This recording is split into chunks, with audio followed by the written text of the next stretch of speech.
자, 안녕하세요. 오늘 노무사 2차 민소법 입문특강을 함께 진행하겠습니다. 지금부터 3시간 동안 잘 진행하겠습니다. 여러 가지 새로운 마음으로 이렇게 오늘 수업을 하게 됐습니다. 우선 긴 소리 할 거 없이 바로 본론으로 들어가서 우리 민소법의 장점은 누구나 알듯이 범위가 명확하고 내용도 명확하고, 그래서 다른 과목에 비해서 상대적으로 공부만 잘 돼 있으면 뻔한 소리지 잘 돼 있으면 브리타가 거의 나오지 않는다. 공부만 잘 돼 있으면, 물론 다른 과목도 공부가 잘 돼 있으면 그렇겠지만 특히 소송법은 나오지 않는 다른 동네에서 나오질 않는다는 얘기예요. 이게. 응? 그 범주 내에서 나오지. 이것은 나오지 않는 이걸 응용해가지고 또 이상한 그런 게 전혀 없다. 이 안에서 나온다. 이 안에서. 예를 들어 보면, 그래서 오늘 미리 이걸 나가기 전에 답안 실무를 먼저 말씀드리고 이걸 말씀드리려고 해요. 자, 우리 금년도 기출을 보면 이제 이렇게 제가 이제 오늘 유인물을 나눠드렸는데 유인물 볼 시간이 없을 거예요. 근데 유인물 내용은 여기랑 거의 똑같으니까 나중에 이제 혹시 공부하다가 참고하고 여기만 집중하시면 돼요. 여기 나온 걸 그대로 유인물로 했거든요. 거의 다. 조금 빼놓고는. 똑같아, 그림이. 그리고 오늘은 입문반이라서, 말이 입문반이지 법학을 전공해나 안 해나 소송법은 재판 실무 안 해보고 하다 보니까 다 비슷합니다. 자, 그래서 다른 얘기하지 말고 바로 하게 되는데, 올해 시험을 예를 들어보면 우선 단문 문제 두 문제를 보면, 단문 문제 올해 이게 두 문제가 나왔거든요. 이제 사례 문제가 둘이 나오고 단문이 둘이 나오고 25점씩 25 이렇게 기본 사례를 전제로 25 그래서 우선은 단문부터 얘기하면 이것이었는데, 이건 그냥 교재에 나온 걸 옮겨 쓰면 돼요. 이렇게 죄책, 확인의 이익, 확인의 이익 설명하시오. 이렇게 요거를 읽고서 옮겨 쓰면 돼요. 그럼 고득점이에요. 여기 안 나오는 걸 더 쓰려고 노력할 필요도 없어요. 시간도 25점이라서 여기 25점 25분이라서 많이 쓸 수도 없어요. 이 내용을 여기 내용 걸 옮겨 쓰면 되는데, 그게 뭐가 어렵냐면 이 용어가 쓰지 않는 용어다 보니까 알고도 이걸 옮겨 쓰는 게 쉽지가 않은 거예요. 그러니까 무슨 거냐면 결국 시험은 자기가 이 교재에 나온 내용을 이해해서 답안지에 옮겨 써야 되거든요. 대신 누가 시험 볼 수 있는 게 아니잖아. 고르는 것도 아니고 옮겨 써야 되거든. 그러니까 이 내용을 이해해야지. 이걸 그냥 무대뽀로 이어가지고 쓸 수가 없어. 용어가 안 외워진다니까. 그래서 여튼 교재 내용을 이해해서 자기가 쓸 수 있으면 되는 거예요. 25분이기 때문에 많이 쓰기도 어려워요. 욕심내도 안 되고. 요것도 여기 두 문제잖아. 시험 문제가 제소금지. 똑같이 이렇게 제소금지 아주 예측 가능하다 이거지. 늘 그래 왔어. 물론 어려울 때도 있었어요. 작년에 시험이 아주 어려웠다 그랬어. 왜 어려웠는지 알아요? 이게 또 기본 사례로 25점, 이거 20점, 30점 약간 길잖아. 25점 있었는데 이 두 문제가 뭐냐면, 어려웠어도 책이 안 나오는 게 아니야. 이제 제 책 여기 보세요. 요거 기일 지정 신청을 설명하시오. 기일 지정, 이게 기일 지정. 기일지정할 수 있는 경우에 설명하시고는 책 보면 나오잖아. 기일지정 신청 이렇게. 근데 왜 어려웠냐? 저는 교재가 기본서 형태를 취하고 있다 보니까 기본서, 교과서. 그러니까 이 문제가 단문, 예상 문제로 찍은 교재가 없었어요. 그러니까 단문집을 본 사람들은 이 내용 하나하나는 여기 나오고 여기 나오고 여기 나오는데 요거에 대해서 이렇게 총괄적으로 이렇게 연습해 본 적이 없다 보니까 못 보든 왜 앞에 시험 문제처럼 늘 똑같은 문제 이렇게 제목이 똑같은 게 나오는 이렇게 나왔으면 쓰는데 둘 다 나오긴 했는데 요건 왜 어려웠냐면 이렇게 나오니까 이렇게 기일지정처럼 설명하시고 그러는데 요게 저는 기본서 형태를 취해서 제 책은 이게 요 하나하나는 더 강론에 나와요. 요 내용 또 하나가 있어 3번. 1, 2, 3이 저 뒤에 나와. 근데 이거 통으로 안 보고 그냥 여기 따로 본 걸 이렇게 섞어야 되는데 단문으로만 찍어서 공부하다 보니까 이게 나오니까 이제 순간적으로 이것만 쓰고 또는 이것만 쓰고 이래서 어려웠고 또 하나 문제는 왜 어려웠냐 요것도 교재에 나오는 이거 말고 이것도 교재에 나오는데 이게 양이 작아.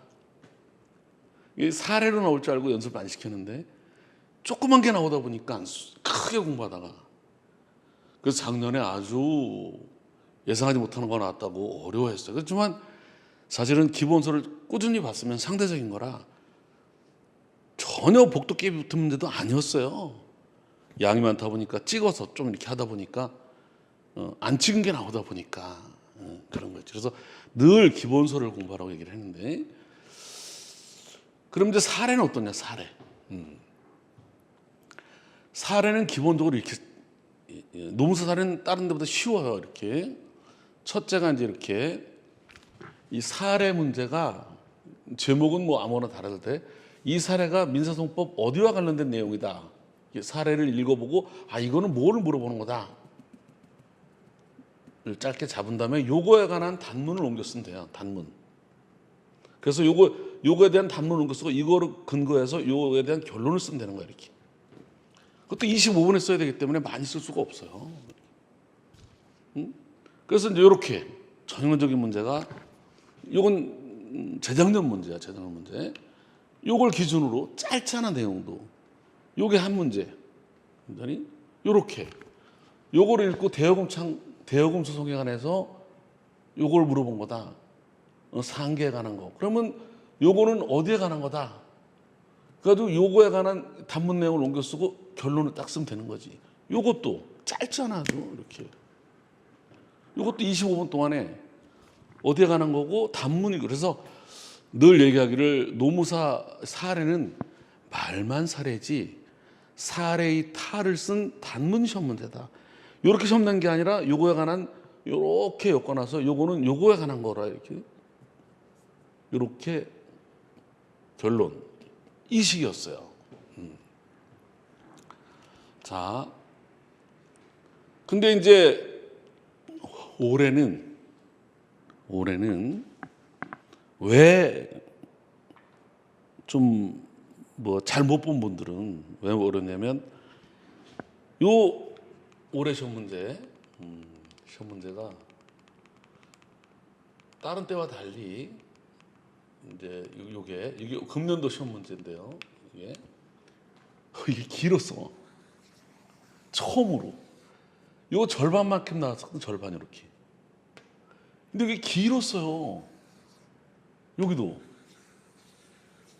근데 잘 생각해 보세요. 25분 안에 이걸 잘 읽고 뭐에 관한 문제고 옮겨 쓰고 쓰기가 굉장히 쉽지가 않다. 근데 이게 좀 처음으로 길다 보니까 당황을 했고 이 사례 문제가 사실은 교재에 다 나오는 사례야. 근데 이렇게 연습을 안 해보다 보니까 놀랬어. 그리고 이 내용이 올해 사례는 다른 때 사례는 말만 사례지 이거다 이렇게 딱 눈에 보이는. 그래서 이건 뭐다 그래가지고 이걸 딱 쓰고 결론만 쓰면 되는 거였는데 올해는 이 내용을 잘 읽어보면 이거지만 이거를 좀 제대로 알아야 되는 거였을 뿐이지 다른 동네 게 아니었어요. 그러니까 놀랬지. 그리고 요것도. 그래서 사례 문제가 어려운데 실제로는 어렵지 않은 사례였는데 사례를 제대로 이해했으면 쉬운 문제였는데 거기가 연습이 안 되고 시간이 이 많은 내용을 공부를 제대로 준비를 못하다 보니까 그리고 요거 왜 어려웠다? 요게 길게 느껴졌고 제대로 이해해야 되는데 이게 제대로 똑같은 사례가 아니다 보니까 또 하나 이거는 쉽지 않냐. 저는 이게 사례로 나올 줄 알고 사례 마지막까지 시험을 냈어요. 이거를 왜? 한번 기출이 나왔었어 몇 년 전에. 그래서 이번에는 사례로 나올 거다. 이게 중요한 거라. 계속 연습을 시켰는데 사례를 다뤄도 이걸 이렇게 재소금지에 관한 거다. 그리고 이 단문을 쓰고 이렇게 하기 때문에 사례를 연습해도 단문 연습이 똑같아요. 이게. 저는 마지막 올해 3순환까지도 이거 시험을 냈다고. 이것도 2개가 꼭 나와. 그래가지고 이제 저는 이거 브리타가 아니었는데 이게 한 3년 전에 몇 년 전에 나오다 보니까 마지막에 이걸 빼고 공부들을 많이 해가지고 나왔던 것도 안 나온다 그래죠. 그래서 올해 어려웠던 게 이거 제끼고 공부하다가 기억이 가물가물하고 이거를 이해가 돼 있으면 쉬웠는데 이해 위주로 않고 이렇게 해서 상대적이지만 어렵게 좀 느꼈던 면이 있는데 올해 제가 1기, 2기, 3기 할 때 특강을 따로 했거든요. 요거만 들어도 큰 지장이 없었던 상대적으로. 그래. 앞으로도 마찬가지예요. 시험이 어떤 게 나올지는 누구도 몰라요. 그리고 시험은 교재 내용을 옮긴 걸 이 짧은 시간 안에 자기가 소화시켜서 옮기는 작업을 그런 능력을 갖도록 제가 설명해서 여러분이 그런 능력을 갖도록 도와주는 것뿐이죠. 어떤 게 나올지 몰라 내년에 또. 그러니까 또 짧게 찍어서 하다 보면 똑같은 일이 반복된다. 그래서 제가 늘 얘기하는 게 전체를 나왔다고 빼지 말고 기본을 그리고 너무 잘 치려고 하지 말고 잘 쓸 수도 없고 이렇게 야구로 치면 안타만 칠 생각으로 홈런 치려지 말고 네 문제 다 어떤 게 나와도 그리고 이 용어 자체가 이걸 읽고 답안지 옮기기가 용어가 안 쓰던 용어라 상대적으로 어렵다. 법대 나왔어도. 그래서 소송법은 점수를 잘 주는 편이다. 왜? 너무 용어도 서투른 사람이 많다 보니까 깔아줘 맞는 애들이. 특히 노무사 쪽은. 법무사 쪽도 그래요. 제가 법무사 쪽에서 오랜 강의를 했었지만 법무사 쪽 법 과목을 그렇게 하는데도 이쪽이 제일 어려워하잖아. 그래서 그런데 이제 보실래요? 이게 두 문제는 그렇게 했더라도 결국은 단문은 옮겨 쓰면 되고 다만 어렵게 느껴지는 거는 예측하지 않은 문제가 나와서 거기 나오는 건데 저 구석탱이 조그만 거 아니면 엮어야 되는 거. 사례는 크게 어렵지 않았는데 올해는 내용이 좀 많았는데 실제로는 제대로 이해했는지를 물어본 거였지 그렇다. 다른 동네에서 나온 건 아니었어요. 이렇게. 그럼 이제 왜 그렇게 느껴지냐? 왜? 이것 때문에 그런 거예요. 모두가 알고 있는 단점. 첫째, 재판을 안 해봤기 때문에 용어가 어렵다 이게. 그러니 이걸 쓸래니 더군다나 생각보다 양이 많다.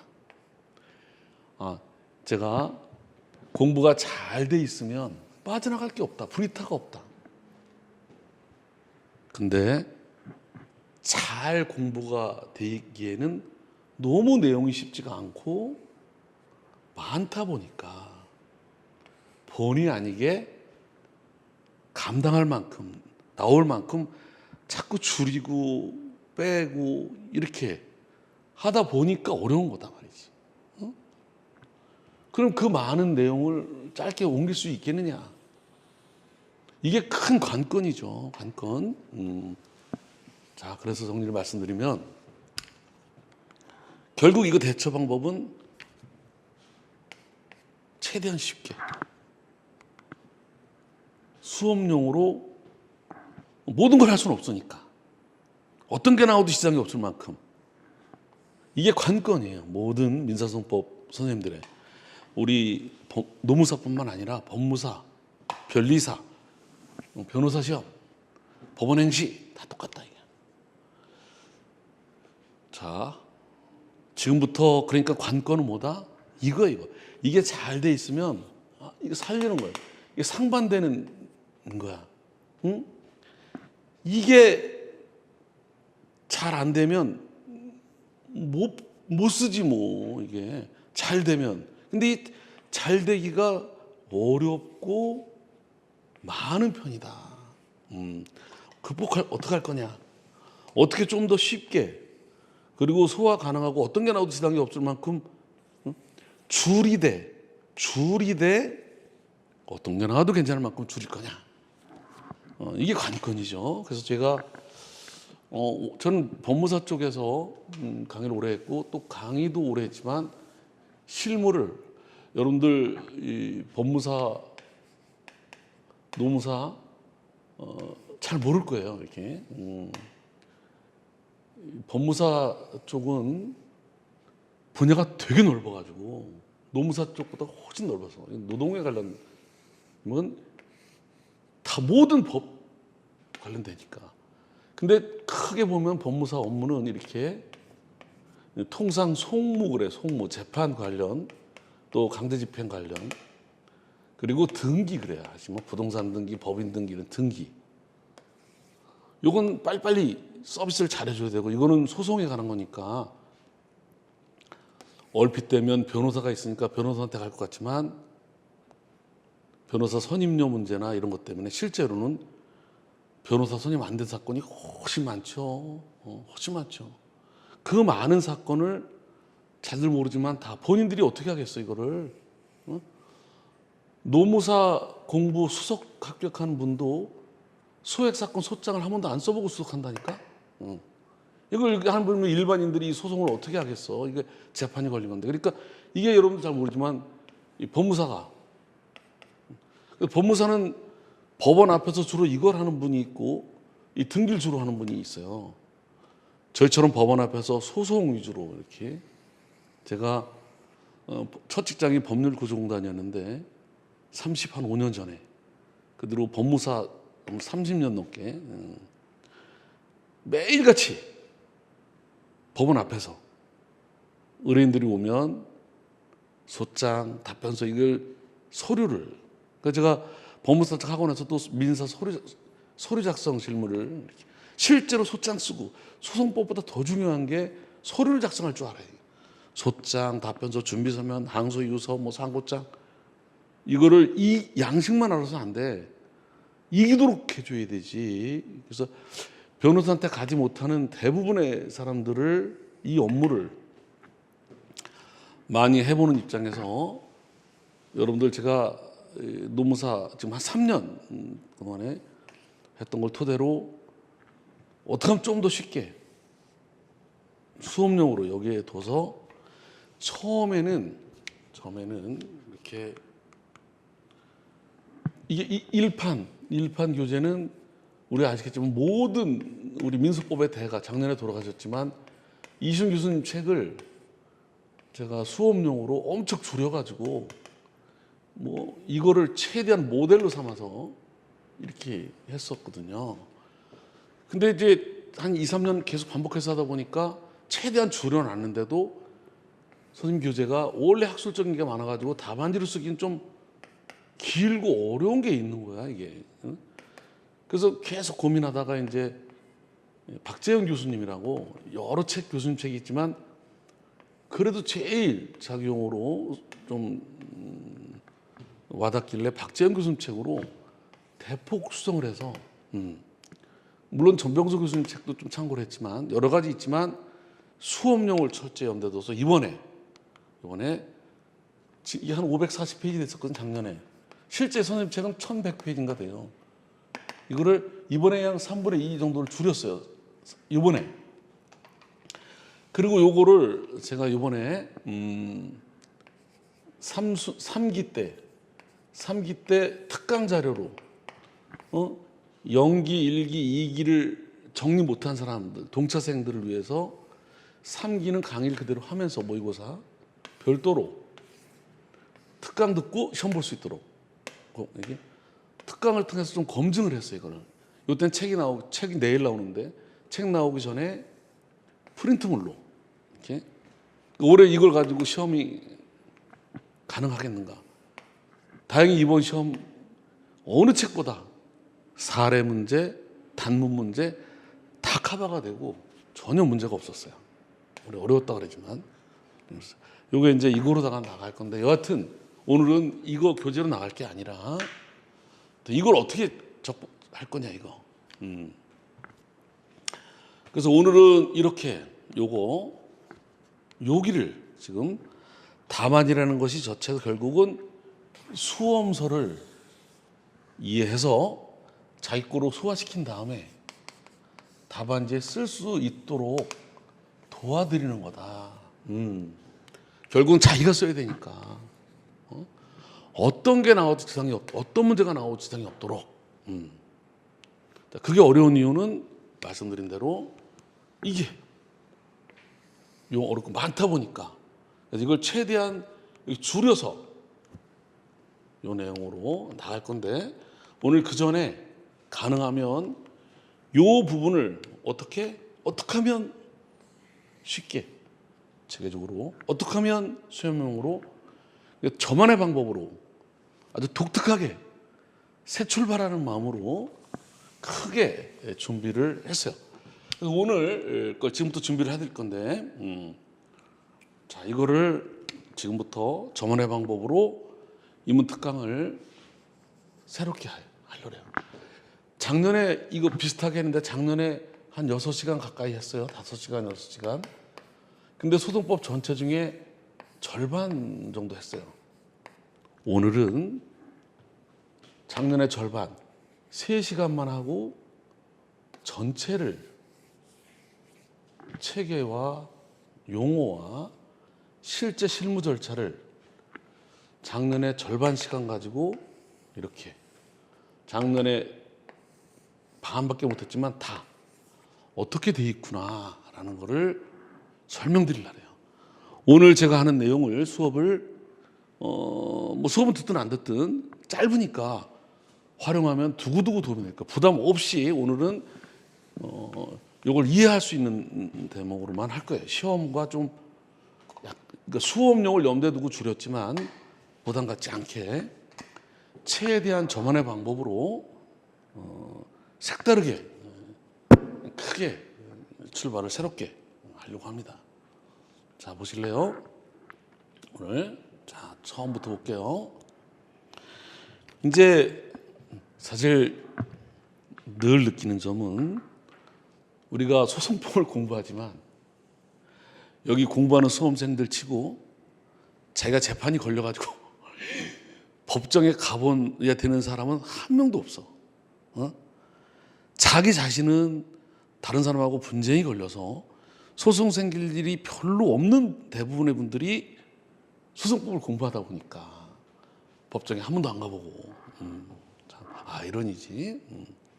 그래서 더 어렵게 느껴지는 거야. 이게 민법이나 형법이나 헌법이나 이 기본법도 양이 많은데 이런 것들은 그래도 갑을 뭐 이렇게 연상이 돼. 연상이 이건 또 연상이 안 되는 건 아니지만 멀어.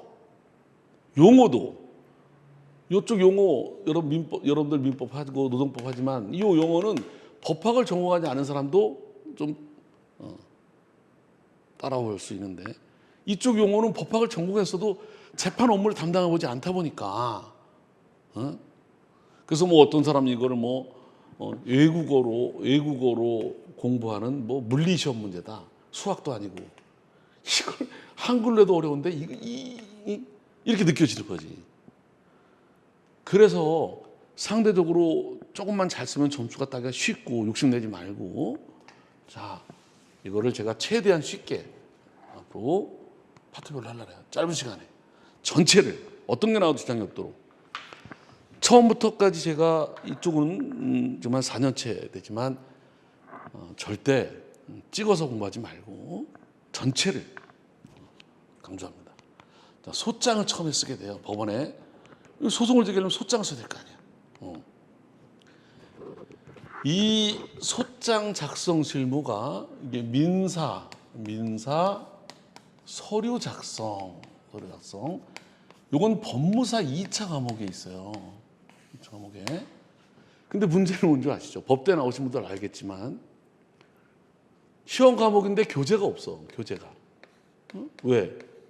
법대에서도 이걸 안 가르쳐. 법대 졸업할 때까지 소장 한 번도 안 써보게 된다니까. 그래서 교재를 어떻게 했다? 사법연수원 교재. 이 소장 작성을 가르치는 거는 사법연수원에서만 가르쳤다고. 지금은 없어졌죠. 로스쿨로 바뀌었죠. 사법연수원에서 변호사 실무, 판사 실무, 이 서류 연수원 자료를 구입해서 법무사 시험용으로 편집을 해서 실제 법무사 출제 요원도 다 이 과목은 사법연수원 교수가 출제를 하고 있어요. 그래서 이걸 제가 아주 오랜 동안 강의를 하고 있어요. 근데 여기서도 시험이 계속 이거로만 나와. 소장만. 답변서도 있고 준비서면도 있고 여러 가지가 있고 연수원에서는 그런 것들도 연습을 하는데 법무사 쪽에서는 가장 기본인 소장. 근데 여러분들은 소장 작성 실무를 알 필요가 없어요. 법무사처럼. 그걸 얘기하는 게 아니야. 근데 이거를 법무사처럼 알 필요는 없지만 당장 내일 사건에 접수할 건 아니지만 소송법을 내 거로 만들고 이해를 제대로 하려면 여기서부터 이걸 실제 실무 사례와 시험을 연결시켜야 돼요. 그래야 이해도 쉬워. 추상적이지 덜 추상적이고. 그래서 제가 이걸 토대로 지금 설명을 드려볼게요. 실제 소장 내면은 이제 요거는 우리 민사소송법 저 뒤편에 잠깐 나오는데 그 인지를 얼마나 낼 건지 소송물 가액이 얼마인지에 따라 인지 송달료를 내니까 요걸 먼저 기재하게 되고 법무사는 요거 산정하는 것도 공부를 해요. 근데 우리는 요거는 나중에 사물관할이라고 요 소송물 가액이 얼마냐에 따라 판사 혼자 재판하느냐 합의부가 하느냐 이런 이 소가 이게 사물관할 공부할 때 소가 산정료력을 우리도 잠깐 공부를 해요. 근데 그건 그 파트고 오늘 실제 재판 실무와 관련해서 오늘은 이거 산정하는 요령을 공부할 필요는 없어요. 그냥 이렇게 처음에 요거에 따라 인지도를 낸 다음에 오늘 공부량은 지금부터예요. 자, 소장 전체를 보여드리는 거고 자, 이거 나중에 보게 될 거고 잠깐. 자, 여기서부터야. 이게 알맹이야. 이게 깝대기고 한 장 넘기면 이제 소송이 요즘은 종이 소송이 있고요. 전자 소송이 있어요. 요즘 전자가 많이 하는데 이해를 위해서 종이 소송을 보고 설명을 드리는 중이야. 제가 넘기면 지금부터예요. 알맹이. 좀 깝대기. 어디 법원에다가 이제 이걸 제출할 거 아니야? 어디 법원이 관할 문제인데 좀 이따 말씀드릴 거예요. 자, 첫째 소장을 어떻게 쓰는 문제요? 첫째, 원고 피고. 소송을 거는 사람이 원고, 피고. 제가 오늘 설명드리는 거 두고두고 이게 두 가지예요. 이 교재에 나오는 내용을 암기해서 옮겨 쓰는 거 이걸 딱 설명드리는 거는 본 수업 같아는 저는 수업을 강의 들은 걸 가지고 여러분이 따로 정리해서 연습하게 안 하고 그냥 교재를 바로 보고 같이 교재를 보면서 정리해서 따로 강의 들은 걸 연습하지 않고 그냥 보는 것 즉시 정리가 되도록 교재를 다 띄워놓고 진행합니다. 이런 식으로. 근데 오늘 그게 아니고 그래서 말씀드리면 자, 이게 이제 부담 갖지 말고 굉장히 유용하다니까 이 자료들을 실무를 안 해봤기 때문에. 자, 요 원고, 피고, 이 당사자를 먼저 기재해요. 당사자. 두 번째, 이 무슨 재판을 구하느냐? 피고에게 돈 얼마 달라는 거냐 도대체? 이걸 청구 취지. 그리고 이렇게 하게 된 원인. 여기 청구 원인. 여기까지를 우리가 심판의 대상. 당사자가 이런 재판을 구하는 거야. 뭔 재판? 1억 3,500 받아야 돼. 이런 식으로. 요거에 대한 원인 이렇게. 그리고 마지막으로 어디 법원에다가 관할. 이렇게 이거를 이제 한 장으로 보면 당사자가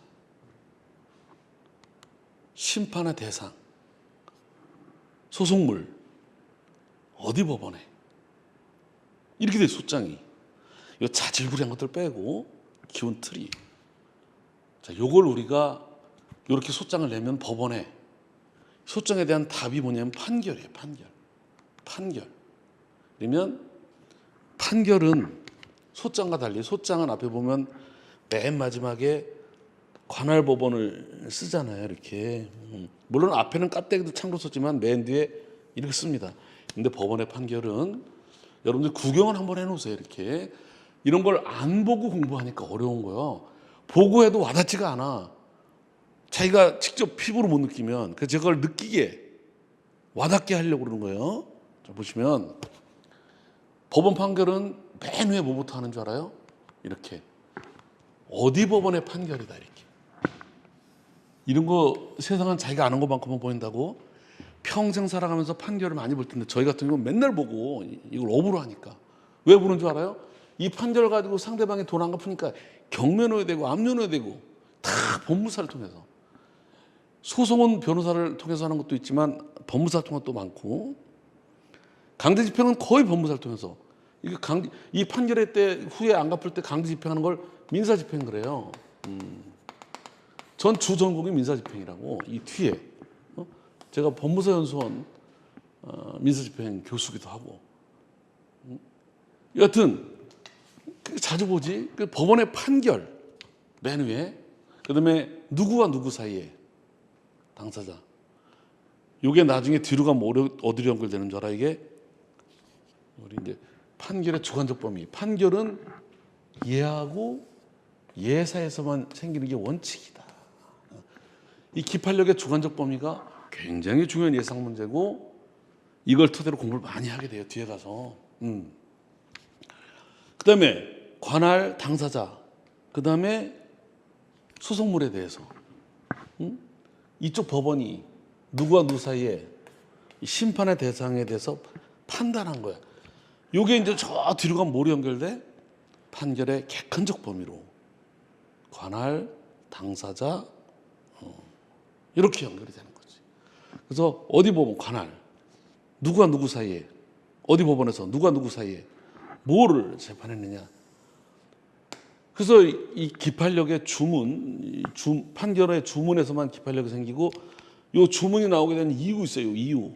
요건 기판력이 안 생겨. 그래서 기판력의 주관적 범위, 객관적 범위 그래가지고 나중에 공부할 때 객관적 범위는 주문에만 생긴다 말이지.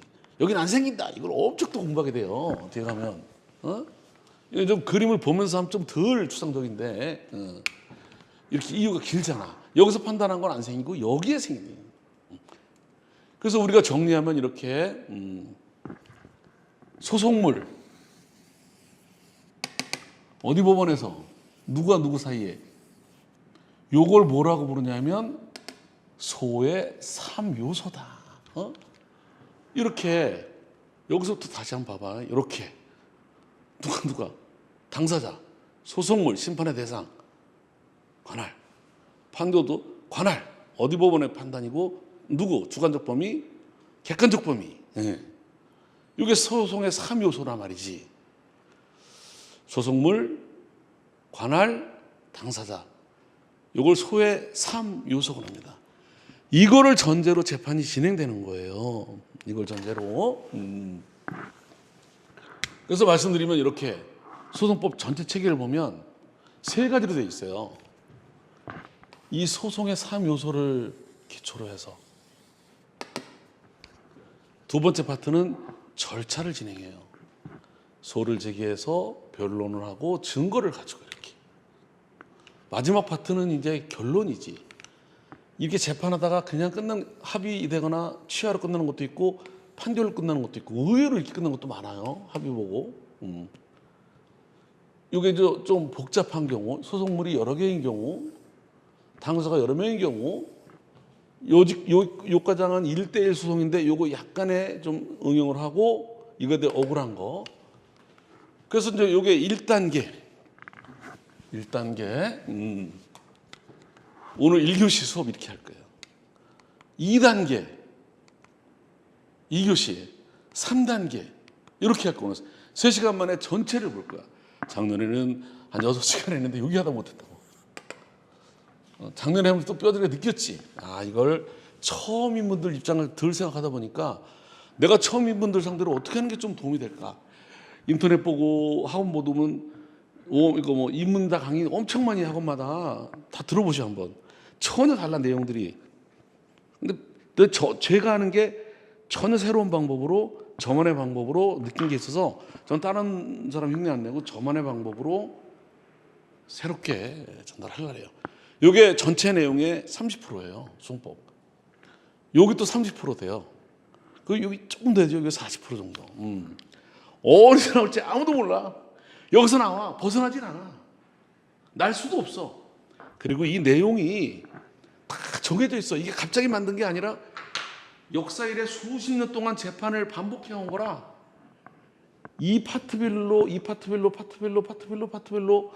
쟁점, 판례, 썰 내용이 정해져 있어. 제가 아주 오래전에 30몇 년 전에 법대 다니고 그때 사법시험 1차도 여러 번 붙었었죠. 그때 공부했던 이시영 교수님 책이나 지금 공부한 책이나 큰 차이가 없어. 판례가 많이 늘어나고 그랬지만 큰 뼈대로 보면 그때 중요하다고 찍었던 게 지금도 중요해. 이게 똑같아요. 비슷해요. 이 내용을 어디 나와도 커버가 되도록 상대적으로 그래야 이제. 근데 그게 어려운 거잖아 이게. 그걸 목표로 제가 이제 오늘은 전체 체계를 학원에서 학생들이 처음 공부하는 사람들이 소송법 전체 체계 그림을 좀 이렇게 그려보고 싶고 그런데 그래서 이렇게 체계를 잡아놨는데 물론 책 순서도 이렇게 해놨어요. 근데 보면 이제 교수님들 책마다 수험서마다 이 책 순서가 달라요 조금. 순서가. 근데 저는 이렇게 순서를 잡아놨어. 근데 중요한 거는 순서만 다를 뿐이지 내용은 똑같아요. 대부분 이시영 교수님 책은 여기서부터 시작해요. 여기서부터. 그리고 이렇게. 그리고 이걸 중간에 갖다 놨어요. 이렇게. 근데 저는 여기부터 갖다 놨어. 왜? 이거를 위해서 재판하는 거라 이게 너무나 중요해. 근데 이걸 갖다 놓다 보니까 이게 생각보다 여기부터 쉽거든. 절차. 이렇게. 그러다 기초가 쌓인 다음에 이렇게 하면 좀 나은데 저는 처음부터 여기를 이게 여기로 연결이 되고 또 이 판결의 이 주관적 범위, 객관적 범위 이게 다 연결이 되는 거라. 그래서 저만의 방법으로 또 제가 이렇게 한 거하고 비슷하게 쓴 분들도 있어요. 네? 저만의 소화 방법으로 저만의 스타일로 그동안 한 초판 교재를 뼈저리게 경험을 느껴서 이제 새롭게 제대로 짧게 그렇지만 이상 없도록 오래 특강하면서도 검증도 한번 해봤고 이렇게 진행을 하려고 해요. 봅니다. 1교시. 자, 그래서 세 가지만 하면 이게 30%야. 자, 이 중에 어느 게 제일 쉬울까? 당근 이게 제일 쉽지. 그 다음에 이렇게. 요거는 조금 수준이 있지. 왜? 추상적이니까 조금. 말부터 그렇잖아요. 그래서 거꾸로 이걸 극복해야 돼. 오늘 수업 중에서 요 파트를 제가 다른 거는 맛배기로만 보여주는데 요 파트는 처음인 분들 첫 수업인데도 요 파트는 다른 거 달리 약간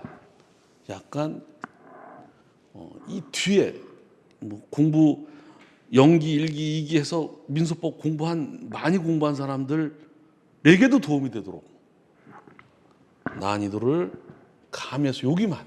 그러다 보면 못하지. 오늘 어떻게 하니? 여기만 너무나 중요한 거라 나머지는 수업할 때 하더라도 이렇게 하려네. 자, 여기를 봅니다. 자, 여기를 보려고 소송. 여기. 다른 게 아니야. 추상적으로 보지 말고. 자, 여길 보는데 첫째, 나중에 이제 공부하다 보면 이 소송물 논쟁이라고 아주 유명해요. 그래서 우리 돌아가셨지만 이신 교수님이 소송물 어느 게 소송물이냐?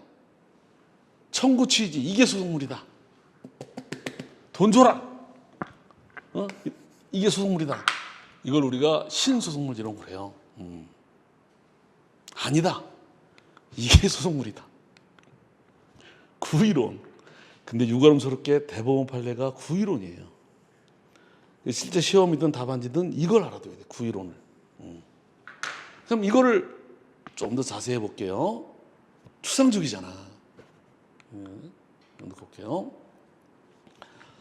좀 더 자세히 보면 이렇게 보면 돼요. 자, 이게 굉장히 유용하게 써먹을 거니까. 자, 저는 이런 식으로 수업 나갈 거지만 수업을 듣든 안 듣든 나중에 두고 써먹을 내용이에요.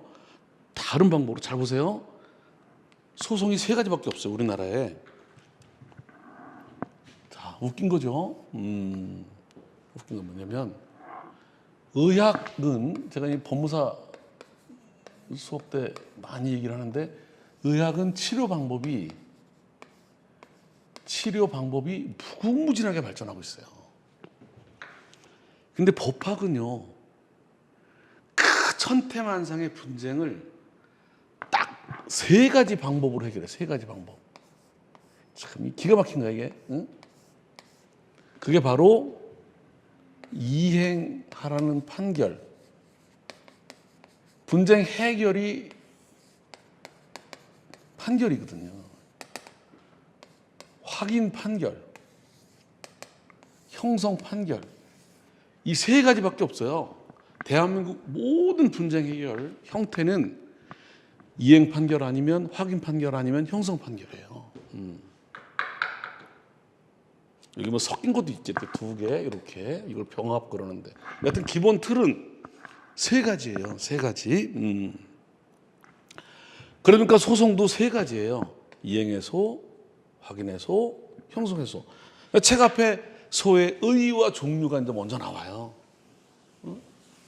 소에는 이행해소, 확인해소, 형성해소가 있다. 이게 이제 여러분들이 여기서부터 시작하는 거야. 뭐냐면 오늘은 처음 가는 길이라 멀게 느껴질 수가 있어요.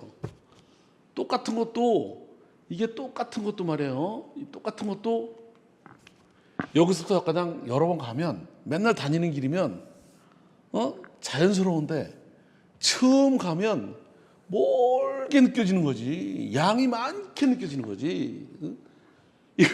지금부터 자꾸 노출을 시켜야 돼. 소송법이 강해지려면 어려운 게 아닌데 안 쓰다 보니까 노출을 시켜서 자꾸 일상화되는 것처럼 그렇게 시킬 거예요. 예? 소송물도 이거 자 이걸 조금 더 노출을 시킬 거라고. 예? 여기 보실래요? 자 3가지 소송. 이것도 이제 기흥리언드처럼 소의 종류 이행해서 확인해서 형성해서 머릿속에 팍 자꾸 해서 그래서 뭐 대부분이 이 유형별로 소송물을 따지고 소의 이익을 따져요. 자, 첫 번째 지금 우리 소송물을 공부하고 있는 중이야. 이행해소의 뭘까? 이행해소 개념부터 볼까요? 이행해소의 소송물을 보기 소송물을 지금 볼라 그래. 따로따로 이행해소의 소송물이 뭔지를 보기 전에 이행해소가 뭐냐? 이게 나중에 이제 구구단처럼 외워져야 되는 거야. 자, 잘 보세요. 원고의 이행 청구권. 이행. 피고한테 야, 너 그거 이행하라 라고 요구할 권리. 걔는 의무. 소송물이 이행 청구권이에요. 이행 청구권에 의해서 법원에다가 피고로 이행 의무를 이행해라. 명령을 구하는 소송이죠. 이거는 뭐가 기본이다? 이 청구권, 이행 청구권, 민법상, 이 실체법상의 청구권, 실체법상의 이행 청구권도 종류가 많죠. 금전 청구권, 금전 청구권에도 대여금 청구권, 손해배상 청구권, 물품대금 청구권, 근로기준법, 노무사, 임금 청구권, 산재 손해배상 청구권 굉장히 많은 거죠. 그걸 묶어서 이행하라는 청구권에 기해서 이거 이행해서 판결이 나는데 안 나면 강제 이행으로 넘어가는 거야. 이게 민사집행법으로. 여기서 이행의 소를 보는 거야. 제일 대표적인 게 뭔지 알아? 이행 청구권에서도 이것까지 봐야 돼. 사례도 이걸 벗어나지 않기 때문에 이걸 제가 지금 하나하나 말씀드리는 이유는 실제 뒤에 이제 케이스가 나오거나 그럴 때 제가 다 풀 수 있도록 뒤에 책 볼 때 사례도 그래서 이행의 소라고만 보지 말고 이행 청구권 여기서도 세 가지를 알아야 돼. 첫째가 돈 주라. 제일 많아 이게. 대한민국 재판 중에 제일 많은 게 돈이야 돈. 제일 많은 게 이거라고. 금전 청구권 보실래요? 이렇게 피고는 1억 3,500 주라. 청구 취지가. 근데 여기도 알아둬야 돼. 이거를 시험에 쓸 수 꼭 이렇게 시험에 쓸 거 이게 아니라 필요한 범위 내에서만 말씀드릴 테니까 이거예요. 이 금전 청구권 소장 청구치 있을 때는 여기 액수만 쓰게 돼 있어 이렇게. 이게 물품 대금인지 손해배상인지 부당이득금인지 그래서 이걸 뭐라 하냐면 무색투명하겠습니다. 그러면 이게 물품 대금인지 손해배상인지 이건 어디에 쓰게 돼 있어? 원인에 쓰게 돼 있어. 원인에. 대여금 청구권. 빌려줬으니까 돈 내놔라. 임대차 보증금 돌려달라. 이렇게. 손해배상 물어내라. 매매대금 내놔라. 이렇게. 잘 보세요. 구체적으로. 자, 그러니까 이거 하나하나가 구이론에 따지면 이렇게 청구 원인에서 밝혀지는 여기는 안 나오지 금액이 원인이 대여금 청구권, 임대차 보증금 이거 원인을 봐야 되지 손해배상 이거 하나하나가 소송물이다는 구이론 실체법상의 청구권이 소송물이다는 구이론이에요. 신이론도 잘 이해해야 될 게 우리 책이 이신 교수님 책을 토대로 하다 보니까 이신 교수님 석사학위 논문인가 그게 이거였잖아. 소송물 이론 박사인가 석사 논문이. 그러니까 너무 과장돼 있어서 중요한 거는 신이론은 이걸 보고 소송물을 따지고 구이론은 이걸 보고 따진다 그랬지만 중요한 사실은 뭐냐면 신이론도 이건 앞에 안 나오고 소송법 이신 교수님 책에도 청구 변경에 나와. 청구 변경 중간에. 근데 중요한 건 뭐냐면 신이론도 이렇게 대여금, 임대차 보증금, 손해배상, 매매 이렇게 전혀 사실관계가 다른 거는 신이론도 소송물이 다르다고 봐요. 이거 뭐 똑같지 않냐? 대여금 1억 3,500이나 임대차 보증금 이거 오해하면 안 돼요. 신구이론 할 거 없이 이 사실관계가 전혀 다르면 그래서 신이론도 이걸 원칙으로 보지만 여기 아무것도 안 나오다 보니까 청구 원인을 좀 참작해야 된다 그래요. 참작. 그런데 문제는 이거예요. 지금 아까 얘기한 것처럼 구이론은 청구 원인을 기준으로 하고 신이론은 이걸 기준으로 하는데 둘 다 알아둘 게 있어요. 이게 전혀 사실관계가 다른 경우까지 이것만 가져가는 게 아니라는 거. 그러면 어느 경우가 문제가 되는 줄 알아요? 학설의 논쟁은 이 두 가지 경우에 생겨요. 대표적으로 이 경우엔 논쟁이 없어요. 신구이론 할 것 없이 다 따로따로야. 그래서 요것만 알면 되는 거야. 논쟁은 요 경우가 요거부터 두 가지. 교통사고가 발생했어요. 이게 교통사고일 수도 있고 산재사고일 수도 있어요. 그러면 이 상대방이 손해배상 해줘야 되잖아. 이게 손해배상 원인이 이제 여러분들이 민법 공부를 많이 어디까지 저기 좀 많이 하나 안 하나 비슷한 거니까 말씀드리면 민법상 손해배상 이유가 두 가지로 생겨요. 자, 첫째가 뭐냐면 카톡으로 연결해가지고 내가 돈 내고 탔으니까 택시기사는 나를 내가 교통요금을 내는 대신에 안전하게 운송해줄 채무가 있는 거예요. 근데 가다가 그냥 잘못해가지고 사고를 냈으니까 채무 불이행으로 민법 공부할 때 좀 약간 채무 불이행으로 손해배상 청구권이 생기고 또 하나 여하튼 네가 멀쩡한 사람 신체를 다치게 해서 고의과실로 다치게 했으니까 불법행위로도 청구권이 생기는 거예요. 이렇게 사실관계가 전혀 다른 거는 신구이론 할 거 없이 수송물이 달라. 지금 논쟁은 이 경우하고 이 경우로. 이 경우에 사실은 하나잖아. 근데 이 경우에 판례는 실제법상 이러니까 이 경우에 구이론은 소송물이 두 개다. 실제법상 청구권이 채무불이행으로 생기고 이건 불평으로 생기고 신이론은 똑같은 손해배상이다. 이게. 소송물이 하나다. 청구치가 똑같아. 이거는 공격방법의 차이다. 그래서 여튼간에 이 구이론은 여기서 차이가 나는 거야. 지금 이게 실제법상의 권리 이게 이제 이렇게 전혀 다른 거는 똑같아. 신구이론 논쟁이 없어. 요 경우를 전제로 사실은 한 개인데 권리가 이렇게 생길 경우에 신이론은 소송물이 하나고 구이론은 실제법상 청구 원인에서 밝혀지는 이거지. 물론 기타 다른 것도 있는데 그건 지나가면서 보면 되는 거고. 또 하나가 다른 게 요거예요. 두 가지만 알면 돼. 두 가지고. 그게 뭐냐면 물건을 팔면서 물건 대금을 틀림없이 주겠다고 어음을 발행했네. 어음. 그러면 이제 구이론에 의하면 매매대금 청구권이 하나 생기고 매매대금 청구권, 어음금 청구권이 생겨요. 구이론은 소송물이 두 개라는 거야. 신이론은 이 경우에 학설이 갈려 두 개로 이때도 이거나 매매대금이다.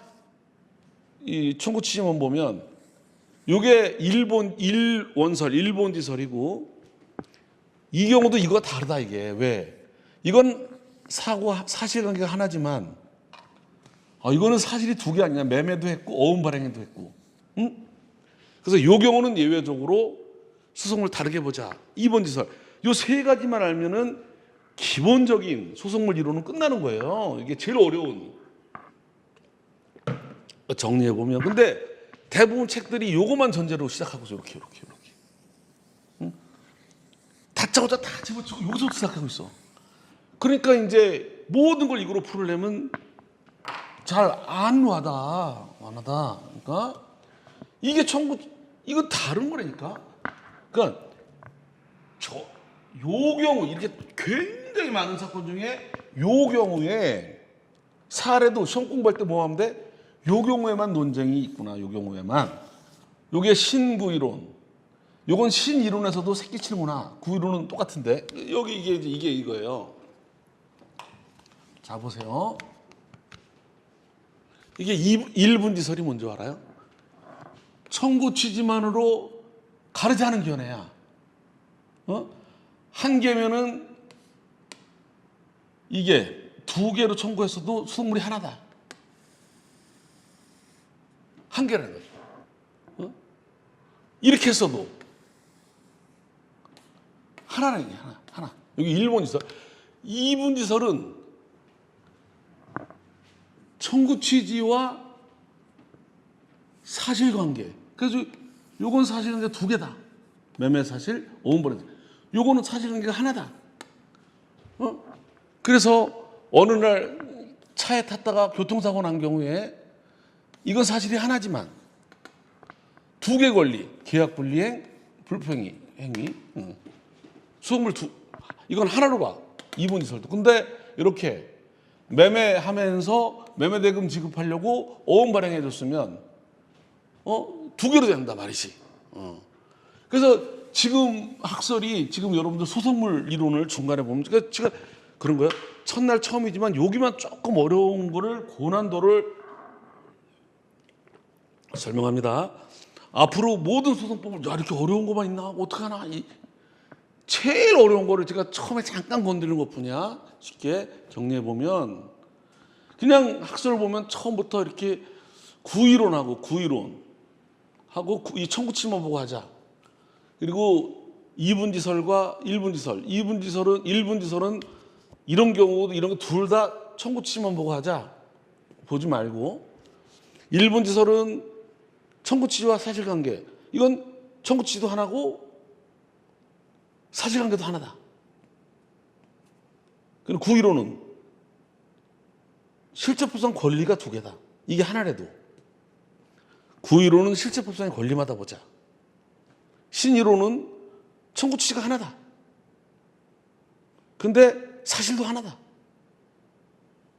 근데 요거는 청구치가 하나지만 사실이 두 개다. 구이론은 그냥 청구권이 두 개다. 1분 지설은 청구치만 보자. 하나다. 그래서 이렇게 학설이 그냥 1분 지설 청구치지만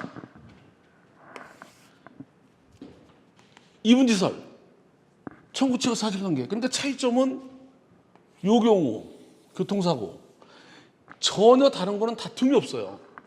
이렇게 매매대금과 대여금이 또는 임대차 보증금이 수속물이 같으냐? 신구이론 할 것 없이 이론의 여지도 없이 달라 수속물이. 근데 이런 건 수속물 이론할 때 안 나와. 저 뒤에 잠깐 나온다니까. 그러니까 이 모든 게 이런 줄 알아. 그냥 모든 걸 청구치만 줄 알고 앞에 잘못 시작하면. 그러니까 정리하면 큰 틀에서 요 경우가 특히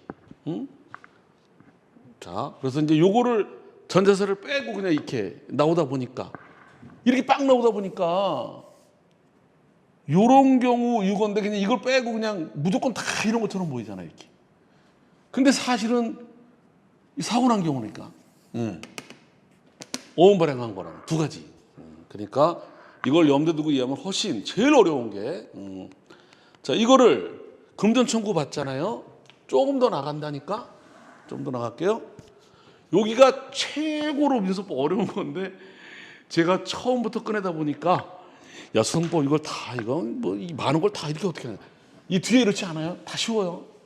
여기만 이거 뿔을 뽑아야 되는 부분이라서 여기 두 번째 인도 청구권. 이행에서는 세 가지만 생각하면 돼요. 굉장히 많지만 돈 주라는 거랑 명도, 세입자 안 나가는 거, 명도. 자, 명도 철거 없이 등록. 이게 이렇게 한다니까. 자, 여기서 알아둘 거. 피고농고의 건물을 나가라. 너 나가라. 철거해라. 이렇게. 요게 이제 이렇게 나가 청구 취지는 나가라. 명도해라. 참고로 말씀드리면 이게 인도와 명도라는 말을 옛날엔 구분을 했어요. 요거는 살림도구를 깨끗하게 비고 나가라. 이거는 그냥 그대로 나가라. 그래서 토지는 그대로 나가니까 인도, 건물은 명도 그랬는데 지금은 2003년도부터 이걸 없앴어요. 명도란 말을. 비고 나가도 인도, 그냥 나가도 인도야. 지금 인도라는 말을 써야 되는데 수십 년 동안 명도라는 게 판례도 있고 그러다 보니까 혼용되고 있어. 그래서 두 말 쓰는 것뿐이야. 원래는 인도 철거. 자 보세요. 자 어느 게 소속물이냐? 첫 번째 구분할게. 건물을 인도하라 철거하라 할 때 원고가 피고에 대해서 이 건물에 대한 인도를 요구할 권리, 철거를 청구할 권리, 이게 소속물이라는 거예요. 그럼 저건 뭐야? 저건 소속물이 아니라 계쟁물이다. 이걸 구분해야 돼. 비슷하긴 하지만 소속물이 뭐다? 이렇게 실제법상의 청구권. 계쟁물이다. 이거에 대한 청구권. 그래서 이런 거가 나중에 어디로 된다? 이 소속물 이 기판력의 범위나 소속물 승계할 때 이 두 가지가 소송법에서 제일로 추상적이고 어려운 부분 중에 하나인데 그 출발점이 여기서부터 시작되는 거죠. 앞에서부터. 그래서 이게 좀 이렇게 기본적으로 깊이 있게 안 되고서 뒤 가면 이제 공부할 게 많은 데다가 저 뒤쯤 가면 이것까지 와닿지 않으면 더 안 외워지는 거지. 처음에 결국은 아무것도 아닌 건데 이걸 구분할 줄 알아야 되고 이게 소속물이구나. 근데 잘 보세요. 이것도 소유권에 기해서 나가라. 내 건데 네가 뭐냐? 듣보잡이 돌아서 남의 물건에 무단 침입하다니 나가라. 임대차 계약에서 끝났으니까 나가라. 오. 그 이론은 소속물이 다르다는 거야 이게. 이건 소유권에 기해서 실제파손 청구권, 임대차 계약에 의해서 소속물이 다르다는 거예요 이게. 그리고 이건 물건이야 물건. 소속물이 청구권이 이거는 채권이야. 이게 이제 민법 공부한 게 소송법과 연결돼서 제가 지금 말씀드리는 거는 첫날 첫 시험인데 첫 시간인데 너무 어려운 거 이게 아니다. 어차피 건너가야 될 강의인데 여기서만 나오고 뒤에 어려운 거 할 때 나오고 안 나와요. 전체에서 차지하는 비중은 요만큼밖에 안 되는데 이게 해결되지 않으면 개운치가 않아. 그냥 잘 들어볼게요. 제가 겪었던 사례를. 이 마트가 있잖아요. 마트 여러분들. 이마트 무슨 큰 동네 가면 동네가 마트가 있잖아요. 마트. 자, 이 마트가 있어요. 마트. 그럼 이 마트는 여러분이 보기에는 이 주인이 마트를 직접 경영할 것 같지만 드물어요. 마트는 이 집당 건물 주인은 이 경영을 해본 적이 없어. 이게 쉽지가 않은 거라니까. 그러니까 어떻게 하냐면 갑이라는 사람이 집 소유자가 임대인이지 을한테 통으로다가 전체를 임대차를 해요. 임대차. 그럼 우리 전체를 빌려가지고 얘는 이제 전문꾼이지. 마트 경영. 이걸 가지고 또 이제 여기 코너별로 정육, 생선 이런 식으로 전대차를 해요. 전대차. 전대차 알죠? 전대차. 임대차를 받아가지고 다시 임대차를 하는 거지. 전대차. 요 바깥에 옷걸이 막 걸어놓은 것도 이렇게 신발장 이런 것도 이렇게 전대차를 해요. 월세 주고서. 자, 이 주인은 소유자니까 이게 다 없어지면 다 나가라 내 거니까 나가라 밖에도 갈 수 있는데 임대차는요. 을은 말이에요. 을은 지가 전세 내온 사람, 전대차 한 사람한테만 끝나면 나가라 갈 수 있는 거야. 이렇게.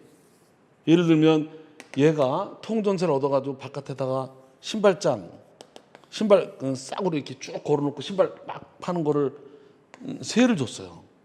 주인도 아니면서 자기가 통으로 전세 얻어서 전대차를 했단 말이야. 근데 얘가 안 나가면 얘가 나가라 그럴 수 있지. 계약에 의해서. 근데 얘가 이제 자기네 멋대로 갑한테 넘겼어 이거를. 갑한테. 갑이 허락 없이 여기서 장사하고 있어. 그럼 얘는 갑한테 나가란 말을 못해요. 왜? 너 주인도 아닌 것이. 그러면 나랑 계약한 적도 없다. 얘는 계약을 했기 때문에 해야 되지만, 이게 물권과 채권의 차이 알죠? 채권은 계약을 맺은 사람한테만 주장할 수 있고, 물권은 누구에게나 주장할 수 있는 거지. 명도도 그래, 명도, 철거도 대표적인 게. 그러니까 여기서 이게 어디로 연결되든 나중에 물권에 기해서 얘가 원고가 물권에 기해서 인도하라는 판결을 받았어. 피고 1한테. 판결이 끝난 다음에 피고 2로 넘어갔네. 점유자가. 그러면 얘는 물권이니까 얘한테도 너 뭐야 나가 할 수 있는 권리가 있는 거잖아. 그래서 이런 경우에는 이 판결문 가지고 이 뒤에 판결 후에 넘어가는 애한테는 또 판결 안 받고도 내보낼 수가 있어요. 이걸 우리가 변론 종결 후 승계인 그래가지고 판결의 효력이 일리 미쳐. 얘가 얘한테도 할 수 있고 이렇게 되니까. 또 반대로 얘가 재판하다 말고 재판 중에 A한테 넘겼다. 가게를. 지네끼리. 그럼 재판 중에 이걸 B로 바꿔가지고 야 너 나가 이렇게 피고를 얘로 바꿀 수 있어요. 근데 이제 요 경우에는 얘한테 재판하고 있는데 넘겼다. 그럼 넘기지를 못해 이거. 왜? 얘한테는 계약에서 나가갈 수 있지만 얘는 듣보잡이거든. 얘는 또 물건도 아니거든. 이게 바로 소송물 양도가 되느냐. 이게 제일 어려운 부분이에요. 소송법 맨 뒤에 지쳐 있을 때 저 뒤에 가서 소송물 양도가 되느냐 안 되느냐. 판단이 바로 소송물이 물건이냐 채권이냐에 따라 결론이 달라져. 이게 소송 중에 소송물 양도가 되느냐와 똑같은 게 뭐냐면 판결 받은 다음에 넘겼을 때 이 판결의 효력이 미치느냐 변론 종결 후 승계인이냐 이 똑같아.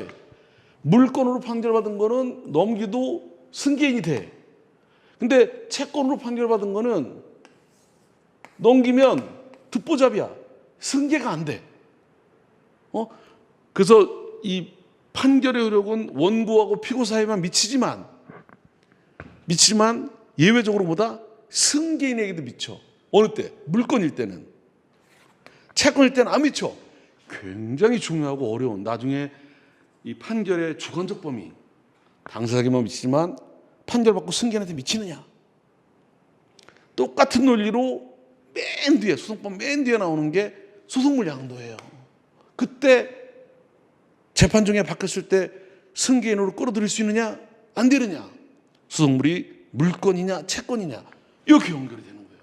지금 제가 말하는 파트가 소송법에서 공부 많이 한 사람 최고로 고난도에 속하는 부분 중에 하나죠. 그걸 첫날 첫 시간에 왕초보를 위해서 얘기를 하고 있어요.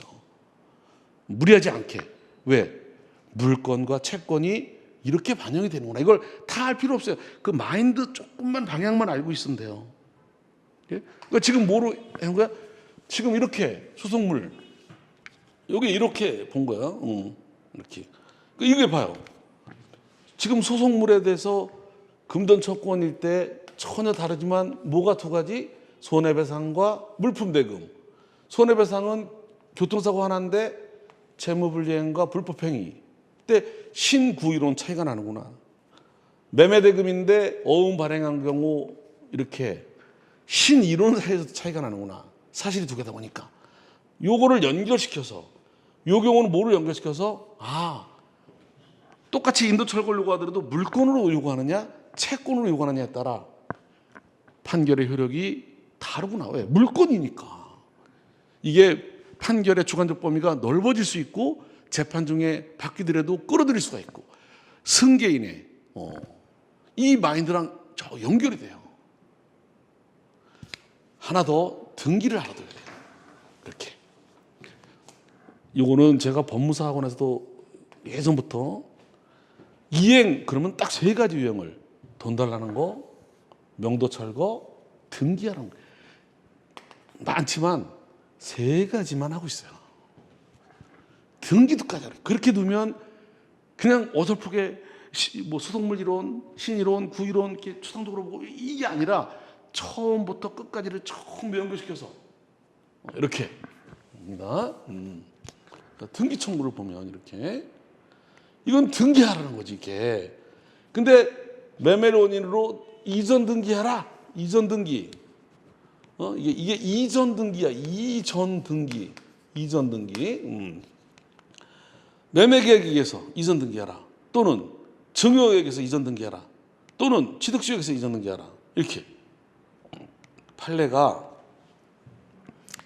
이전 등기 사건에서는 원인 이렇게 매매, 증여, 취득시효 이 원인마다 소속물이 다르래. 요러고 재판하는 거랑 이게 원인이 다르면 소속물이 다르다는 게 구이론이에요. 그러니까 어떤 일이 벌어지는 줄 알아요? 이거로 재판했다가 졌어. 요거로 재판 들어와. 그럼 이 판결이 여기 안 미쳐. 기판력의 객관적 범위. 안 미쳐. 왜? 소속물이 다르니까. 제일 어려운 것 중에 하나지 이것도. 등기 원인마다 이전 등기는. 이게 구이론이에요. 케이스도 많이 나오는 문제야 지금 왕초보 수험생들한테 지금 난이도 있는 케이스 풀이하고 있어요 지금. 이런 게 쌓이면 답안지 하는데 충분히 되는 거예요. 기본 공부한 것만 가지고도 사례가 저절로 풀려야 된다니까. 예. 계속 반복되는 거죠. 자, 근데 이거는 채권이야. 중요한 게 뭔지 알아요? 채권. 이게 매매계약에서 등기를 요구할 수 있는 게 채권이라고. 그러니까 갑이 이렇게 을에게 등기해달라고 요구하고 있는 중에 갑이 딴 애한테 등기를 넘겨버렸다. 그럼 얘한테는 등기 못해. 왜? 얘하고만 매매한 거 아니야. 얘는 듣보잡인데 청구를 못해. 그러니까 갑하고 이전 등기하던 중에 바꿨다. 그럼 소속물 승계가 안 돼. 안 된다니까. 판결이 끝났어. 판결로 등기하기 전에 넘어갔어. 판결이 안 미쳐. 왜? 채권이니까. 소속물도 별개고. 이런 거지 바탕이 돼 있어야 돼. 바탕이. 근데 이게 그럼 수능법 큰일 났다 이거. 다 어떻게 민법 공부하냐. 민법 공부 안 해도 되니까. 여기만.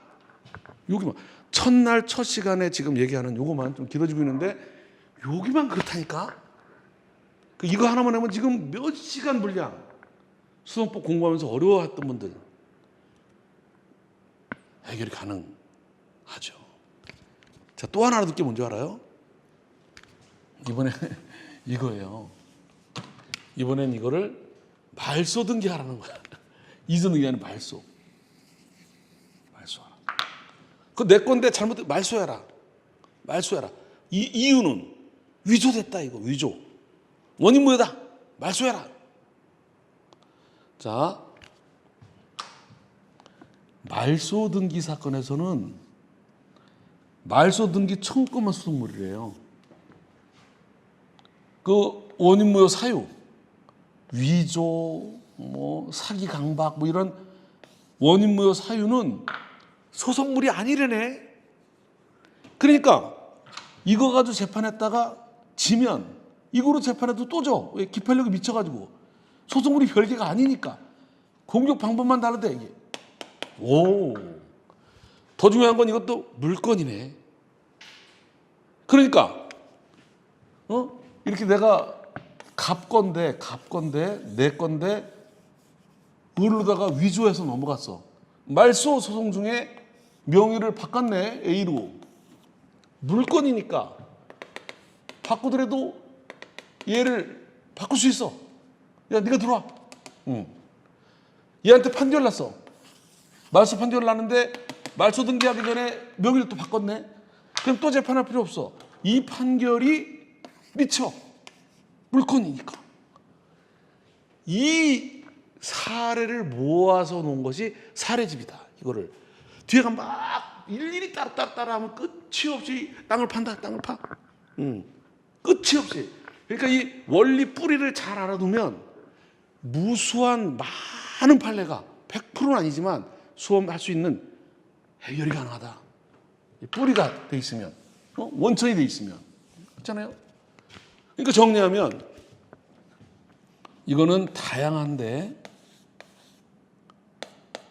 불법 행위하고 물품 대금, 어음 발행한 경우, 이게 신구이론, 여기서는 신이론끼리도 1분, 2분지. 요거는 물건이냐 채권이냐에 따라. 여기도 이전 등기냐 말소 등기냐에 따라. 원인마다 수송물이 다르고 채권이고, 요거는 말소 등기 청구권이고 사유는 수송물이 아니고 물건이고. 요거 하나만 딱 알아두면 하나 가지고 사례 만든 걸 모아놓으면 몇 문제가 될지 모른다. 그거를 근본적으로 풀을 수 있는. 그렇죠? 자, 이행 청구권이라 이거지. 그럼 이제 여기서는 요거부터 순서상 요거부터 해야 되겠지만 이해를 위해서 요놈부터. 이거 짧아요. 여기서는 이걸 통으로 마무리 짓고 할게요. 시간이 길어져가지고 오늘 그림을 다 못 나가더라도 제가 3교시 다 나간다 해도 제가 방향만 설정해 드릴게요. 제일 중요한 건 맞춰야 되니까. 여기 지금 1시간이 좀 넘었는데 요거 마치기 요까지 나가요. 이거 짧아요. 이제 요거도 굉장히 중요해요. 여기. 자, 이행해소 말고 형성해소도 구이론이 뭔지 알아요? 소송물이 형성권이래요. 형성권. 그러니까 뭐야? 실제법상의 청구권이 소송물이라는 거야. 이행해소에서는 청구권, 형성해소에서는 형성권이 소송물이라는 거야. 그러니까 근데 이제 여기서 중요한 형성권은 뭐냐면 민법 총칙이 등장해요. 총칙. 원래 형성권이 뭐야? 원래 형성권이라는 게 이게 이제 민총 볼 때 막 추상적으로 공부한 게 적나라하게 와닿는다. 이게 일방적 의사표시로 법률 관계를 변동시키는 권리를 형성권으로 한다. 일방적으로 해지, 취소, 상계함으로써 현동시키는 거. 이걸 형성권 그러는데 이런 형성권은 형성의 소의 대상이 아니에요. 이게 중요한 거예요. 이게 제일 중요한 거예요. 이게. 그럼 뭐가 형성권이냐? 소자가 들어갔지. 형성 소권. 뭐냐면 이렇게 빨간 글씨. 민총할 때도 나오는 거예요. 권리 분류할 때. 소송을 통해서 판결을 받아야만 법률 관계가 변동되는 거. 형성권은 둘 다 일방적 의사표시로 변동이 되는 건데 판결 없이 의사표시만 가지고 변동되는 건 형성권이 아니고 그냥 의사표시 하라는 거야. 일방적이지만 소송을 통해서 판결을 받아야 변동되는 거. 요 후자만 형성소권 그래고 요거만 형성해소다. 요거는 법이 규정으로 허용하는 경우에만 인정이 되기 때문에 실무상 거의 없어. 시험도 잘 안 나오는데 이 기본 개념만 중요한 거지. 그래서 예를 들어줘야 돼. 이거 예를 잘 보여줄게요. 요 기본 마인드가 중요한 거. 오늘 첫날. 오늘 수업 약간 끝까지 못 나가더라도 여튼 최대한 잘 보세요. 제일 중요한 거 얘기하니까. 월세 3번 이상 안 내면 주택은 2번, 상가는 3번 이상 안 내면 해지시킬 수가 있어요. 임대차가 5년 남았더라도 3번 이상 안 냈어? 주택은 2번 이상 안 내면 해지 통고하신다고. 해지 통고. 그러면 문자로 보내든 문자, 내용 증명으로 보내든 전화를 걸든 해지 통고하는 순간 임대차가 3년, 5년 남아있던 게 종료가 돼버려요. 어떤 효과? 해지 통고, 일방적 의사표시로 임대차라는 법률관계가 종료된다고. 종료. 기간이 남아있어도. 그러니까 나가야 돼. 이렇게 나가. 근데 안 나간단 말이야. 끝났는데도. 그러면 어떡하냐면 명도성을 제기하는 거예요. 이렇게. 그래서 이렇게 일방적 의사표시로 하는 형성권은 소송을 이행해소로 하게 된다고. 이건 일방적 의사표시로 하고. 이렇게 안 하고 소송을 이렇게 걸잖아. 이거를 이렇게. 일방적 의사표시 효과 발생하는 거를 원고와 피고 사이의 임대차 계약을 해지한다 라는 판결을 구합니다. 소송 비용은 피고가 부담한다. 이렇게 소송이 들어가면 판결이 각하 이런 재판 없다. 어? 법에 판결을 받아야만 변동하도록 규정이 없다. 이건 그냥 이렇게 하면 반짝한다. 이거 뭐 이렇게 재판 들어오냐 번거롭게. 말 안 들으면 이거로 들어온다. 이걸 헷갈리면 안 되는 거예요. 어느 경우가 그럼 형성해소인 줄 알아요? 이게 이제 형성해소가 자, 형성이 아니에요. 세 가지가 있어요. 세 가지가. 실체법상의 형성해소, 소송법상의 형성해소, 형식적 형성해소가 있는데 여튼 오늘은 그냥 기본 마인드로 이혼을 해요. 이혼. 이게 협의혼이 안 되면 한쪽이 일방적이지만 재판을 통해서 이혼 판결을 받아야지만 법률관계가 변동되는 거예요. 남남이 되는 거야. 어? 이혼 판결이 나면 남남이야 이제. 혼인신고 이혼신고 안 해도 판결의 효력으로. 이혼한다는 판결이 나야지만 되는 거야. 그러니까 이거하고 달리 배우자가 속속인다. 문자로 이것처럼 문자로 와이프한테 이혼한다 100번 보내봐. 이혼이 안 돼. 내용 증명 1000번 보내봐. 안 돼. 이거는 되는데 이건 안 돼. 이혼한다는 승소 판결이 나야지만 이혼이 되는 거야. 이게 법의 규정이 있는 경우에만 이것만 형성해소가 되는 거야. 이것만. 실체법상의 형성해소가 이렇게 이혼 자편이나 사행위 취소나 뭐 이렇게 회사법 소송이 많고 소수법상의 형성해소가 뭔지 알아요? 이미 확정 판결을 받았어. 피고는 원고에게 뭐 1억 원 주라고 판결이 확정이 됐어. 이 판결이 확정이 됐다고. 그럼 얘는 이거 가지고 경매도 넣고 있고 판결의 효력을 기판력이 생겼지. 근데 이거를 말이고 이거 잘못됐다. 이거 재심 알죠? 재심. 뒤집어 엎어라. 잘못된 거다. 재심 판결이 나면 재심 판결을 통해서 확정 판결을 죽여버린다니까. 재심에서 승소 판결이 나야 죽는 거야. 이거 판결이 안 나면 이건 안 죽어. 판결이 이걸 소송법상의 형성해소. 소송법상의 형성해소. 소송이잖아 이게. 실제법상 형성. 형적 형성해소는 좀 나중에. 재심 안 걸고 뱀 내용증명 보내봐. 저거 엉터리니까 판결을 무효로 한다. 100번 무효가 되나 봐. 안 되지. 이렇게. 자, 이게 형성해소인데 실제로는 규정이 있어야 되고 그래가지고 이렇게 많지 않아요. 마지막으로 짧게 확인해소만 하고 마치겠습니다. 이거는 확인해소는 우리 소송법 할 때는 종종 등장하는데 어떤 다툼이 있는 권리, 원래 이제 이행해소나 형성해소는 권리만 대상이에요. 권리만. 청구권, 요거는 형성권. 근데 확인해소는 권리가 있고 없고도 있고 법률 관계도 있어요. 이렇게. 사실관계는 대상이 아니고 원칙적으로. 그래서 자꾸 쓰다 보면 용어가 딱 익숙해져. 어떤 분쟁이 있는 권리 다툼 관계에 확인을 요구하는 거야. 이걸 확인을 통해서 이 불안을 없애는 거지. 그래서 이제 대표적으로 보면 이렇게 얘가 유치권도 없는데 말이야. 유치권을 막 들어봤죠? 남의 공장에 그냥 점유하고 있네. 그래 안 나가네. 유치권이 있다면서. 없는데도 확인한다. 또는 김갑동을 대표적으로 뽑았는데 이게 짜고 고스톱친 거야. 이게. 그래서 이 선임한 결의는 무효다. 그래서 얘를 회장직에서 못하게 하려고.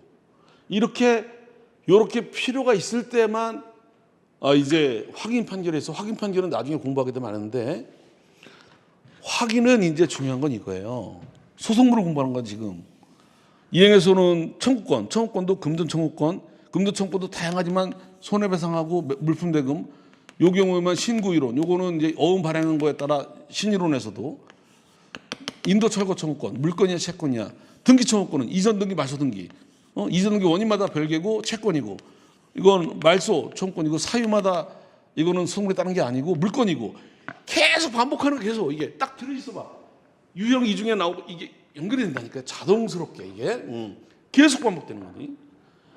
이제 마지막으로 확인해서 소속물은 이게 신구 이론의 차이가 없대요. 이거 그냥 청구 취지만 가지고 확인을 구하는 대상만 이게 소속물이래 이게. 그래서 이거는 공부를 안 해도 돼. 시험도 안 나오고. 그래서 확인 대상 청구 취지만 가지고 신구 이론 차이가 없다. 청구 취지는 이게 소속물이구나. 그래서 그렇구나. 그러니까 결국은 이행에서하고 형성에서 보면 청구를 보면 되겠구나. 소속물 이론은 이렇게. 그러니까 구 이론은 다시 한번 보면 이렇게 소속물에 관한 견해에서 구 이론이 판례니까 실제법상의 이행 청구권, 이행해소에서는 형성해소에서는 형성 소권, 확인해소에서는 권리 또는 법률 관계 이렇게 권리 법률과 소속물을 보고 실제법상의 권리가 다르면 소속물도 별개라는 입장이다. 하나의 목적을 위한 신청이라도 손해배상이라도 물품대금이라도 여러 개의 청구권, 형성권, 청구권은 계약불이행, 불법행위, 형성권 이게 이제 나중에 가면 나오는데 이혼 사유마다 이혼 사유가 뭐 부정행위, 악의 유기, 기타 뭐 이혼 사유마다 소속물이 별개래요. 별개래. 이걸 구이론이라고 한다. 직접 시험은 안 나오더라도 바탕이 되는 거라 계속 반복되는 거라. 그래서 이렇게 뿌리를 토대로 확장해 나가면 이해하는 게 많아진다. 이 소속물을 토대로 이게 지금까지 본 소속물 심판의 대상 이제 마칠게요.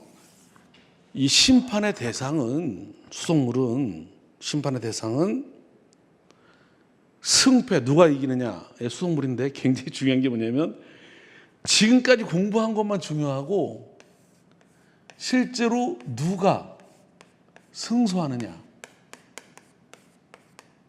누가 패소하느냐 이거는 소송법에서는 별로 관심이 없어요. 소송법은 소송 절차 그래서 본 재판을 할 수 있느냐까지만 공부하고 근데 지금 공부한 거가 왜 그래서 어렵냐면 전부 절차만 공부하고 재판 절차 처음부터 끝까지 내용과 관련된 걸 공부 안 하다가 내용과 관련되는 게 조금 나오는 게 바로 소속물하고 소속물 그 기판력의 범위 소속물 양도 이거 볼 때 어렵게 느껴진다니까. 그때 지금 얘기한 것처럼 물권이냐 채권이냐 이런 거에 따라 지금 본 것처럼 소속물에 따라 거기까지만이야. 그것도 거기 물권이냐 채권이냐 이게 거기까지이고 누가 이기는지는 관심이 없어요. 이거는 민법의 영역이야. 민법. 소송법은 절차만 공부해요. 그래가지고 이 심판의 대상은 뭐냐면 판결이 어떻게 나는지 관심 없고 이 판결 난 게 미치느냐 다른 사람한테 이거 공부할 때 지금 본 소속물 이론이 등장이 되는 거고 그래서 정리하면 그래서 첫날 첫 시간에 제가 워밍업으로 이렇게 얘기하지만 이게 뒤에 공부할 때 어려운 부분을 해결하는 밑바탕 그래서 단도리를 잘 해놓으면 뒤에 볼 때 어려운 부분 할 때 그리고요. 그리고 이제 중요한 거 열심히 지금 심판의 대상을 떠들었는데 승패 본 재판 승패는 관심이 없어요. 사례도 누가 이기느냐 안 나와 시험이. 뭐만 나오는 줄 알아요? 뭐만 나오냐면 심판의 대상에 대해서 이렇게 이걸 본안 판결 그래. 본안. 본안 판결을 해도 되는 거냐까지만 공부해. 내용을 공부를 안 해요. 이거 민법이다. 이거 반만 공부하는 거야 사실. 실무에서는 이건 관심이 없고 누가 이기느냐만 중요한데 참 아이러니지. 그 소송법 공부한 게 참 민법이 중요하다. 근데 여튼간에 우리는 소송법에서는 본안 판결을 할 수 있느냐까지만 중요하고 본안 판결의 내용이 미치느냐 안 미치느냐를 이해하기 위한 바탕으로 물권이냐 채권이냐 소송물 이런 게 중요한 것뿐이다. 더 중요한 게 이거다 이거. 이게 갖춰졌을 때만 이걸 하게 돼 있어, 심판을. 소송법에서는 이게 더 중요해. 압도적으로 중요해. 이제 지금부터 쉬운 것만 남은 거야, 이제. 어려운 건 넘어간 거. 이게 적법할 때만 판결을 받게 돼 있어, 적법. 소위 적법 요건. 그 불필요한 소송을 안 하고 필요한 경우에만 본안 판결에 몰입할 수 있도록. 그래서 소송이 이 본안 판결 받으려면 이거 고비를 넘어가야 돼. 1차 합격을 해야 2차 합격 시험 볼 기회를 주는 거야. 우리는 2차에서 합격했다, 불합격했다. 이게 중요한데 이 소송법에서는 시험 볼 자격이 있느냐까지만 궁금한다니까. 결과는 관심이 없어. 그래서 이제 1차를 통과해 2차 오잖아. 이 관문을 만들어 놔가지고 요건, 부적법 요건. 이거는 그래서 어떻게 되냐면 이게 이렇게 된 거예요. 이게 이렇게 본안 판결하기 전에, 승패하기 전에 이걸 해서 이게 이유가 없으면 이런 본안 판결하면 안 돼. 각하해야 돼, 각하. 이렇게. 요건 응결이 나면 이거 하지 말고 2차 시험 판단도 안 하고 그냥 각하한다, 각하. 그래서 소송법은 이게 케이스도 엄청 많이 나오고 중요하고, 그럼 아까 제가 얘기한 거는 똑같이 케이스가 나오는데 그건 난이도가 높은 거로. 높은 거로. 왜? 소송물 이론을 이해해야 되니까. 그걸 그래서 그거를 좀 공을 들여서 해놓은 거야. 왜? 소송법 전체 공부할 때 애를 먹이는 부분 보이지 않게. 그래서 그걸 완어렵게 만들려고. 우리가 주제가 뭐야? 어떻게 하면 덜 어렵게 케이스 풀 수 있도록. 그게 다야 이제. 최고 어려운 게 끝났어. 여기서부터는 이렇게 어떤 게 그러면 본안 요건이야. 각하야 이건. 기각해. 본안 들어가면 안 돼. 그래서 어느 게 그거냐. 이제 이런 것도 공부하게 되는데 이렇게. 법원에서는 관할이 있을 때만 재판해야 돼. 관할이 없는데 재판하면 안 되게 돼 있어. 본안 판결을 못 하게 돼 있어. 관할이 없으면 관할이 있는 대로 보내게 돼 있어. 이송. 관할이 있는 대로 보내는 이송 재판을 해야지 너 승패 못 하게 돼 있다. 당사자 능력자에 대해 사망자면 안 되고 이런 거. 특히 우리가 지금 이걸 보고 있잖아, 이거. 이 지금 공부한 소송물이 이 재판받을 자격이 있어야 돼. 지금 공부한 것이. 그리고 이익이 있어야 돼. 지금 이 소송물 심판의 대상 이걸 열심히 공부했잖아. 이게 어렵게. 근데 이거 들어가기 전에 이걸 공부하기 전에 이 물건 채권 따질 것도 없이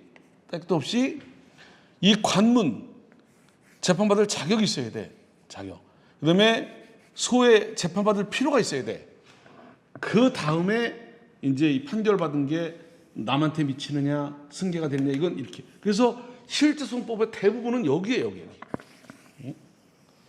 그래서 지금 올해 시험 문제도 이게 소의 이익에서 소의 이익이 이제 이행의 소의 이익, 확인의 소의 이익, 형성의 소의 이익 세 가지 소송별로 지금 본 것처럼 소송물처럼 이익도 이행의 소의 이익, 확인의 소의 이익, 형성의 소의 있고 이행의 소는 이렇게 나중에 오는데 현재 이행의 소의 이익, 장래 이행의 소의 이익이 있는데 중요한 거는 한 3, 4년 전에 이게 나왔어요, 시험 문제가.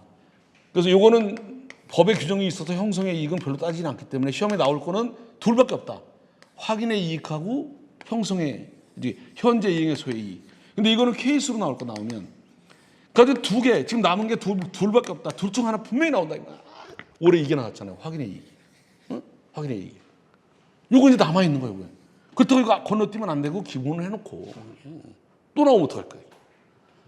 이게 이런 식으로 이걸 좀 공부하는 거예요. 이렇게.